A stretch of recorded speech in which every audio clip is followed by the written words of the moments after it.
Salut à tous, c'est Pank de la chaîne, bienvenue sur cette nouvelle vidéo qui aujourd'hui va parler de débuter l'hypnose, débuter son cabinet, et en l'occurrence quand vous êtes en train de monter votre cabinet ou même que vous avez un peu d'expérience mais pas forcément à plein temps, je vais vous parler moi d'un élément qui me semble particulièrement important, dont je vous ai déjà un peu parlé sur d'autres vidéos et surtout une erreur que l'on peut faire et que moi j'ai vécu encore récemment et pour laquelle je vous propose peut-être un comportement et après à vous de voir si vous l'adapterez dans votre façon de faire. Donc, un des points essentiels pour moi quand vous montez votre cabinet, même quand vous l'avez qui tourne, c'est le cadre dans lequel vous pratiquez, ce que vous proposez, comment vous le proposez, les règles, les codes, les lois que vous inscrivez dans ce cadre-là.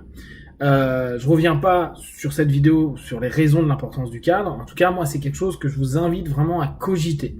Et pour cela, je vous invite également à créer un contrat entre vous et l'autre. J'avais expliqué sur une vidéo que c'est un petit peu savoir si on va prendre ou non un chantier avec quelqu'un.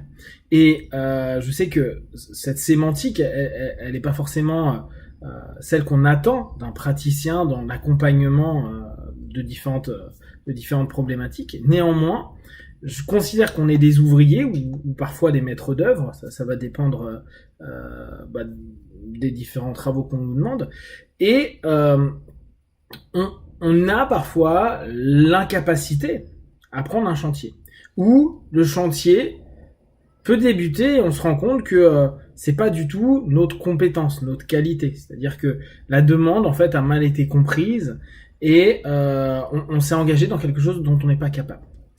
Donc pour ça, pour moi, le contrat permet de dire voilà, je suis une entreprise de service et j'insiste vraiment sur cette notion entreprise et service et je te propose un commun accord avec des obligations d'un côté comme de l'autre, et pas simplement tu me payes et je fais quelque chose. Moi, j'ai une manière de te recevoir, de travailler, de te proposer des choses, et tu as à me répondre, à travailler, à faire les tâches que je te propose, etc., etc. Dans cette dynamique-là, il y a un contrat qui se met en place, donc il est formalisé. Il est formalisé, et donc il engage les deux parties. Je vous avais déjà parlé un petit peu de l'engagement du partenaire, dire bah voilà, il a à faire des choses, il a à me répondre en session, il a à faire les tâches que je lui propose, il a à me dire oui, il a à me dire non, il a pas à être passif, etc. Et moi, je m'engage à proposer un service, être présent pour le service, être disponible pendant ce laps de temps du service, etc. Et ce qui m'amène à moi, ce qui m'est arrivé là tout récemment, c'est je me gourre sur un horaire de planning. Ce qui fait que la personne vient et soit j'ai une autre personne, soit je suis absent. À ce moment-là, qu'est-ce qui se passe? Parce que pour une fois, c'est pas le partenaire qui n'est pas là. Le partenaire, il est venu, il fait la partie de son engagement. C'est le praticien qui est pas là, qui s'est gouré pour X ou Y raison, mais qui est fautif, qui est responsable. Donc, l'idée, c'est de se dire comment le contrat va fonctionner. Et là, ça va dépendre de vous, les différents critères que vous avez mis dans ce dit contrat. En l'occurrence, moi, dans mon contrat, c'est si mon partenaire ne vient pas à une session, il peut retrouver un autre praticien. Mais ce qui sous-entend que si le praticien, c'est-à-dire moi, n'est pas présent à une session, ça rompt le dit contrat. C'est-à-dire que le service que je propose devient caduc et que je ne continue pas le chantier parce que je n'ai pas répondu au contrat signé par les deux parties. Ce qui donc peut paraître un peu, là encore, un peu contre nature par rapport à notre notion d'accompagnement, par rapport au transfert qu'il va faire sur nous, etc., etc. Néanmoins, là encore, si c'est correctement exprimé, expliqué dans votre contrat, ça ne pose pas plus de problème que ça. C'est un peu étonnant, mais ça ne pose pas de problème. C'est de pouvoir admettre que nous-mêmes, si par exemple, je prends mon exemple, je n'ai pas été là, j'ai décalé d'1 heure le rendez-vous, et en décalant ce rendez-vous-là, qu'est-ce que moi, à ce moment-là, j'ai fait comme évitement? Qu'est-ce que moi, j'ai construit par rapport à ce partenaire-là? Peut-être que un contre-transfert que j'ai pas compris, peut-être un élément qui pouvait me déranger ou autrement m'emmerder. Peut-être un thème qui m'intéresse pas.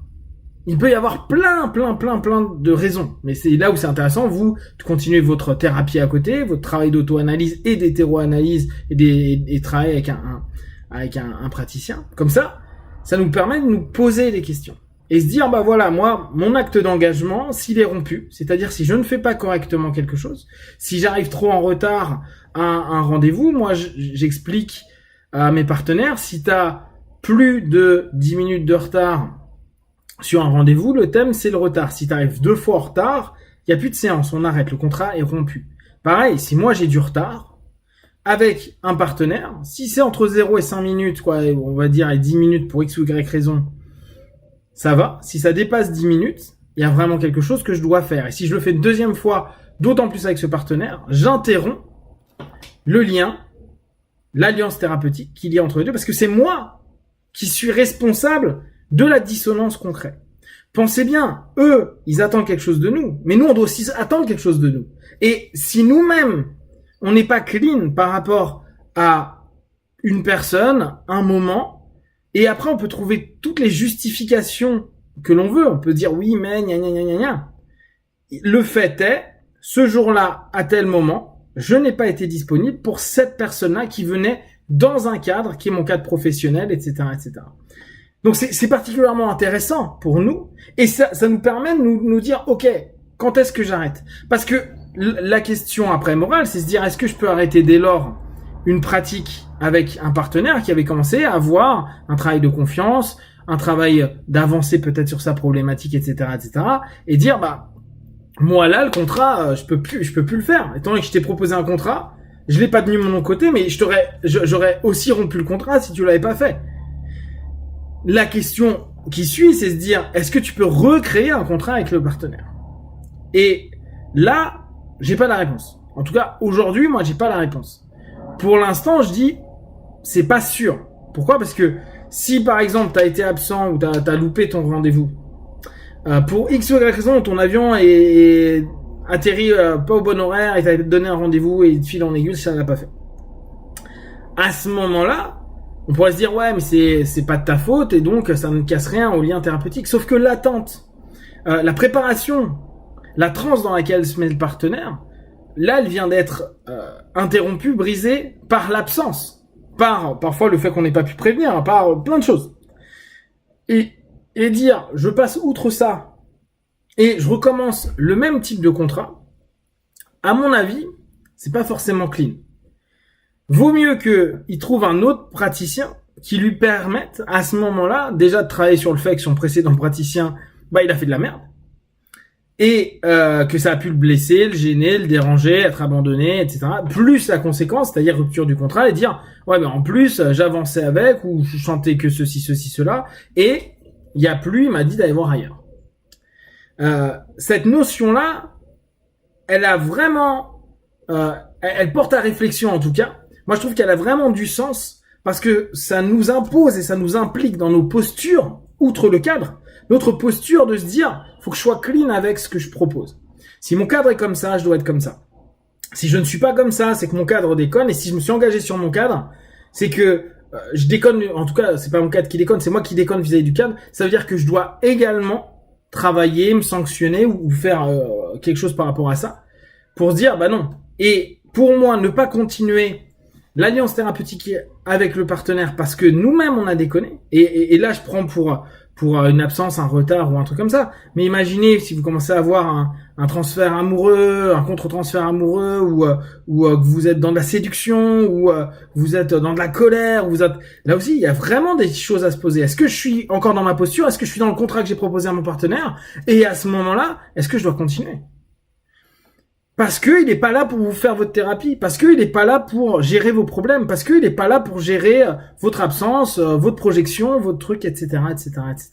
Et que si vous voulez que votre cadre soit sain et que l'alliance continue à être le plus sain possible, il est préférable que l'alliance cesse, qu'on travaille, que nous en tant que praticiens, moi en tant que praticien, je puisse travailler sur un élément et laisser le partenaire, lui, continuer à évoluer dans son cheminement. Si vous avez des remarques et des questions partagées sur Facebook, YouTube, j'y répondrai le plus rapidement possible. Et comme d'habitude, de tout ce que je propose, ne prenez que ce qui est bon et juste pour vous tester, observer, analyser et conclure. Be one. Ciao.